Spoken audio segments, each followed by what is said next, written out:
बच्चे हर किसी को अच्छे लगते हैं, लेकिन अपने दूसरों के बच्चे नहीं।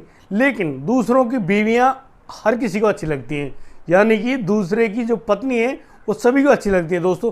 लेकिन अपने बच्चे अच्छे लगते हैं, ये कहावत भी है। और जब क्या हो, जब एक आदमी अपनी ही बीवी को दूसरे आदमी को सौंप दे और दूसरा आदमी फिर उस पत्नी के साथ ऐसा बुरा कृत्य करे जिसका जानकर आप भी हैरान रह जाएंगे दोस्तों। नमस्कार, आदाब, सत श्री अकाल। मैं विषम प्रकाश। आज की जो घटना है वो लेकर आए हैं हम केरल की। केरल में एक युवती होती है जिसका नाम सोनम है। सोनम एक गरीब परिवार की लड़की है, लेकिन सुंदर बहुत है और उसकी सुंदरता के उस जगह पर चर्चे हैं दोस्तों। उसकी शादी एक सम्भ्रांत परिवार में, यानी कि बड़े हाई फाई फैमिली में हो जाती है। और अब फैमिलियों के बड़े बड़े परिवारों की बातें तो आप जानते ही हैं। उन परिवारों में अब क्या हो रहा होता है कि जो बड़ी बड़ी पार्टी चल रही होती हैं, बड़ी बड़ी पार्टियों में सभी लोग आ रहे होते हैं, जा रहे होते हैं, बातचीत कर रहे होते हैं। लेकिन दोस्तों, इसी बीच में एक रात जब एक पार्टी चल रही थी तो सोनम के पति राजकुमार उनको अपने साथ एक पार्टी में लेकर जाते हैं। और फिर वहाँ पर आप जानते हैं नाच गाना ड्रिंक वगैरह सब चल रही होती हैं। और इसी ड्रिंक के अंतर्गत जब राजकुमार को नशा ज़्यादा हो जाता है तो वह अपनी पत्नी से बोलता है कि सोनम, अब तुम इतने नंबर के कमरे में जाइए और वहाँ मेरा इंतजार करो, मैं आ रहा हूँ। दोस्तों, यहाँ सोनम जब उस कमरे में चली जाती है और अपने पति का इंतजार कर रही होती है, तभी दरवाज़ा नॉक होता है और नॉक होने पर एक अन्य व्यक्ति उस कमरे में दाखिल होता है।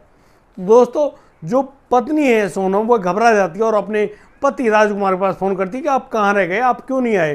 तो जो राजकुमार है वो कहते हैं कि ये जो आए हैं ये मेरे मेहमान हैं, आप इनकी अच्छी तरह से खातिरदारी करो और जैसा ये कहें ऐसा करो।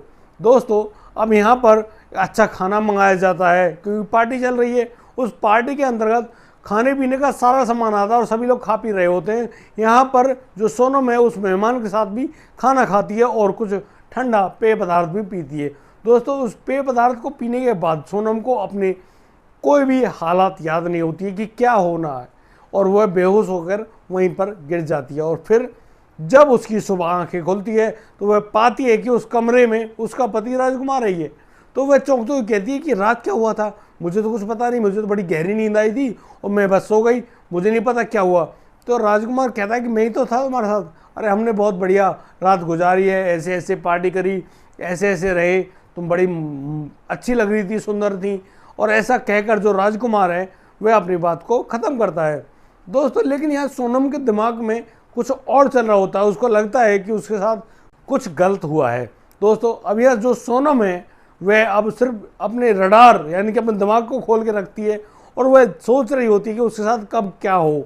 दोस्तों, अब सोनम को एक और पार्टी में बुलाया जाता है और इसी प्रकार से कभी करीब 6-7 पार्टियाँ निकल जाती है। सोनम परेशान है और आखिर ऐसा क्या है कि मेहमान आते हैं, उनके साथ खाना पीना होता है और फिर मैं सो जाती हूँ, यानी कि मुझे आगे का होश क्यों नहीं रहता है।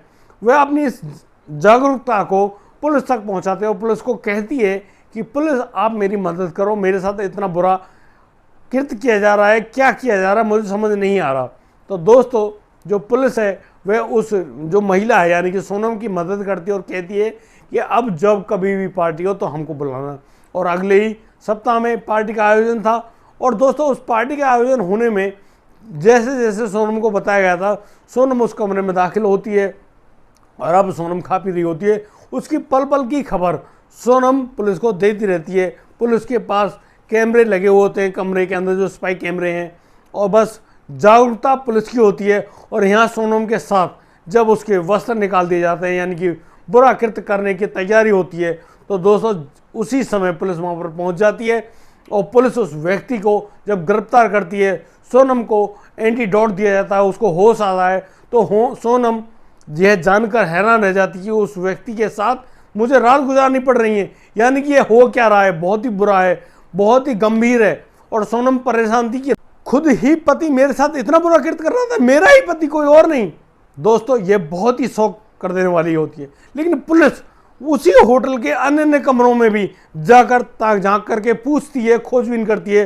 तो पुलिस को 7 जोड़े मिलते हैं जो पति पत्नी तो हैं लेकिन एक दूसरे के, यानी कि यहाँ पर वाइफ शेयरिंग हो रही थी, यानी कि वाइफ को एक्सचेंज करके एक दूसरे के साथ सुलाए जो महिला हैं यानी कि बीवी हैं वो एक्सचेंज की जा रही थी, यानी कि किसी एक व्यक्ति की बीवी किसी अन्य व्यक्ति के साथ और किसी अन्य व्यक्ति की बीवी किसी अन्य व्यक्ति के साथ, ये वाइफ एक्सचेंजिंग यानी कि वाइफ सेविंग, ये पश्चिम जो सभ्यता है उसके अनुसार होती है। वेस्टर्न जो कल्चर है उसमें ये सब कुछ होता है, लेकिन जो हिंदुस्तानी यानी कि हिंदुत्व की जो भावना है वह कभी भी इस प्रकार की भावनाओं को आगे बढ़ाने के लिए नहीं अनुमति देती। दोस्तों ये बेहद शर्मनाक है। भैया अपने बच्चे अपनी बीवी सभी को प्यारी लगती है और दूसरे को वो पूरे वैसी दरिंदे बन जाते हैं और फिर दूसरे की महिला पर वो उतने बुरे अत्याचार को करते हैं कि जिसके बारे में आप कल्पना नहीं कर सकते। बेहद ही शर्मनाक है। और पुलिस अब इस मामले में इतना भयंकर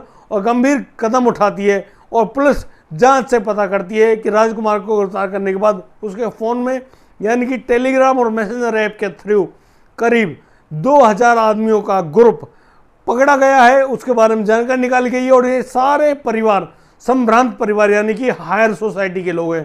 भैया आप किसी को क्या दिखाना चाहते हो?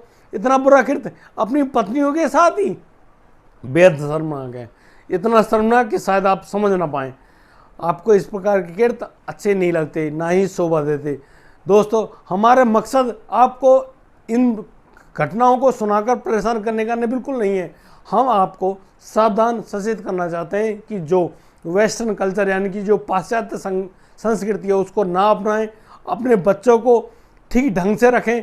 हिंदू धर्म या फिर जो भी आप धर्म मानते हो, सनातन धर्म मानते हो, आप उसके मुताबिक अपने बच्चों का भरण पोषण करें, उनको बड़े प्यार से रखें। दोस्तों मिलता हूँ एक नई वीडियो में, तब तक आप अपने परिवार का ख्याल रखें, अपने बच्चों का ख्याल रखें और इसी ढंग से उनकी केयर करते रहें। दोस्तों बढ़िया रहें, बेहतरीन रहें। मिलता हूँ एक नई वीडियो में, तब तक के लिए आप मस्त रहें। जय हिंद, जय भारत।